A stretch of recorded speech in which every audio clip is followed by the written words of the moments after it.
국회에서 13년 동안 보좌관 생활을 하고 세종의 새로운 미래를 그려가고 싶은 홍순식입니다. 공동 캠퍼스입니다.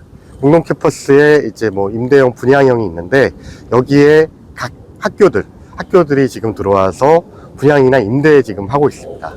제 경험으로부터 비롯되는 건데요. 제가 이제 늦은 나이에 이제 박사 학위를 받고 싶어서 이제 서울에 있는 학교를 다녔습니다. 근데 그 학교의 수업 중에 이제 세종에서 공무원들이 들어와서 수업을 듣는데 한 클래스당 4~5명씩 이제 들어와서 들었습니다. 세종에도 이런 수업이 있으면 참 좋겠는데 왜 서울까지 와서 듣나. 오송까지 가서 KTX 타고 그다음에 서울역 도착해서 학교로 가는데 그리고 또 다시 돌아가야 되지 않습니까? 이렇게 고급 인재들이 왜 서울까지 와서 이렇게 수업을 들어야 되는지 좀 안타까웠습니다. 그래서 세종에 고위공무원들만을 대상으로 한 그러한 커리큘럼이 있으면 좋겠다는 생각에서 이제 한국형 그랑제골이라는 아이디어를 갖다가 생각해냈습니다. 이제 프랑스의 정규 교육의 특별한 교육으로 대부분 이제 고위 관료라든가 아니면 기업인들 이런 사람들을 갖다 양성하는 전문 코스고요. 대부분 이제 이론보다는 실무형 교육이기 때문에 이제 같이 수업을 듣는 사람들이 대부분이 이제 이 나라의 어떤 지도자로 올라갈 수 있는 그러한 사람들을 양성하는 과정입니다. 이제 자료에 따르면 일단 정치, 경제, 문화 모든 각 영역에 프랑스의 이제 지도적인 역할을 하면서 프랑스 사회를 주도하는 걸로 알고 있습니다. 근데 한국은 그러한 학교가 없습니다. 당연히 이제 서울에 있는 모든 대학원들이라든가 이런 것도 그냥 일반적인 강의에 머물고 있는데 세종에는 이제 고위 인재들이 많아서 고급 두뇌들이 많아서 이러한 고급 두뇌들이 이제 이론적으로도 배우고 그 다음에 실무적으로도 익힐 수 있으면 좋겠다라는 생각에서 이러한 과정들이 필요하다고 봅니다. 근데 그들이 이제 서울로 가지 않고 세종에서 그런 수업들을 듣는다면 참 세종이 한 단계 더 업그레이드 되는 그런 어떤 기회가 되지 않을까라고 싶습니다. 세종시는 계획도시입니다. 그러다 보니까 최첨단 건물이라든가 이런 부분들이 올라가 있지만은 사실 내부 안에는 소프트웨어가 부족한 상황입니다. 그 소프트웨어 중에서도 가장 부족한 부분이 교육입니다. 그리고 공무원들 중에서는 노는 걸 좋아할 수도 있고 운동을 좋아하는 사람들도 있겠지만은 반면에 내가 못다한 학업을 갖다가 더 이루고 싶어 하는 분들도 많습니다. 근데 그러한 니즈를 갖다 충족시킬 수 있는 도시는 아닙니다. 그래서 그러한 분들을 위해서 이 도시가 제공해야 되는 거는 최고의 두뇌와 인재들을 갖다가 더 업그레이드 시키는, 세종을 한 단계 더 발전시키는 그러한 프로그램이 필요하다고 생각하고, 그런 인재들이 배출된다라고 그러면 대한민국을 이끌어갔으면 좋겠다라는 바람에서 생각했습니다. 당연히 할 수 있죠. 그러니까 국가에서 만약 할 수 있었다라고 그러면 진작했겠죠.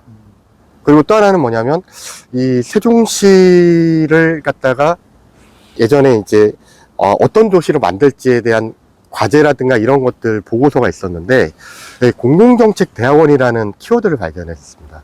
그러니까 뭐냐면 이 공무원들을 갖다가 교육시키는, 물론 이제 서울대 행정대학원이 이제 여기 공동 캠퍼스에 입주해 있지만은 이제 그 코스도 물론 잘하고 있습니다. 근데 그거보다는 좀 더 맞춤형 교육을 하는 게 어떨까. 예를 들면 이제 환경이다, 환경부 공무원이다라고 치면 규제, 입법, 예산, 산업, 기술, 해외 사례, 이 모든 걸 이제 망라해서 했으면 좋겠다는 생각이 드는데요. 일반적인 대학원 수업 같은 경우는 이것저것 잡다한 것들을 갖다 다 이제 모아서 하는 거기 때문에 이게 과연 이러한 고급 인재들을 갖다가 이쪽으로 와서 그런 것들을 교육시키는 게 저는 오히려 더 낭비적인 요소라고 봅니다. 그리고 또 하나 뭐냐면 이러한 어떤 프로그램들을 국가가 먼저 기획했다라고 그러면 국가에서 이제 했겠죠. 그게 아니라 시가 제공할 수 있는 서비스 중에 최상의 교육 서비스를 제공하고 싶다는 생각에서 이러한 아이디어를 갖다가 제시를 하는 겁니다. 지금 공동 캠퍼스 안에는 국립대도 있고, 그 다음에 이제 세종에는 정부 부처와 국책연구기관도 있습니다. 그러니까 우수한 자원이 많다는 거죠. 그런 분들을 갖다가 초빙을 해서 교수로 각자 자기 분야에서 역량을 발휘했던 분들을 모아서 할 수도 있고요. 그다음 또 하나는 해외 이제 석학이라든가 이런 분들을 갖다가 이제 뭐 1년 단위로 이제 모셔가지고 강의를 갖다 할 수도 있는 거고요. 아니면 해외 유수 교수들이라든가 이런 분들을 갖다가 이제 온라인 동영상 강의도 할 수가 있습니다. 근데 커리큘럼을 어떻게 짜냐인데 중요한 건 뭐냐면 한 분야의 최고의 전문가, 이 사회, 아니, 이 분야를 갖다 이끌어갈 수 있는 인재를 갖다가 키울 수 있게끔 그러한 어떤, 교수들과, 그다음 커리큘럼과 그러한 자원들을 갖다가 다 모아서 이제 국립대와 같이 시가 이제 협의를 해서 하나의 총체적인 커리큘럼을 만들고 싶습니다. 단순 교육이 아니라, 그러니까 인재가 인재를 키울 수 있고, 그 다음에 세종은 인재 인큐베이터. 그러니까 여기서 이제 부처에서 실무도 하고, 본인이 이론적으로도 배우고, 그들과 같이 네트워크를 갖다 만들 수도 있고. 그러니까 이런 분들이 세종이 없어도 좋습니다. 다만, 세종이라는 브랜드를 갖고, 이 나라라, 아니면 전 세계를 갖다 돌아다닐 수만 있다라고 그러면, 그 교육의 목적은 달성한 게 아닐까라고 싶습니다. 전반적인 교육이 평준화의 늪에 빠졌다라고 생각을 합니다. 다양성 없고, 개성 없고, 그 다음에 공장처럼 사람이라든가 제품을 찍어내는 듯한 교육은 사실은 세종에 맞지 않는다라고 봅니다. 세종이 세종다우려고 그러면 여기에 있는 자원, 아무것도 없습니다. 돈도 부족하고, 그 다음에 또 하나는 뭐냐면 외부로부터 사람이 유입되는 것도 이제는 줄어들고 있습니다. 그런 상황에서 이곳에서 가장 자원이라고 볼 수 있는 건 사람밖에 없습니다.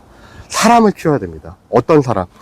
고급, 고품질. 그다음 또 하나 뭐냐, 이 나라를 선도하거나 주도해 나갈 수 있는 그런 사람을 키워낼 수 있다라고 하면 사실 이제 평준화의 늪이 중요한 게 아니라 이 도시의 특성에 맞는 교육이 필요하다라고 저는 말을 하고 싶습니다.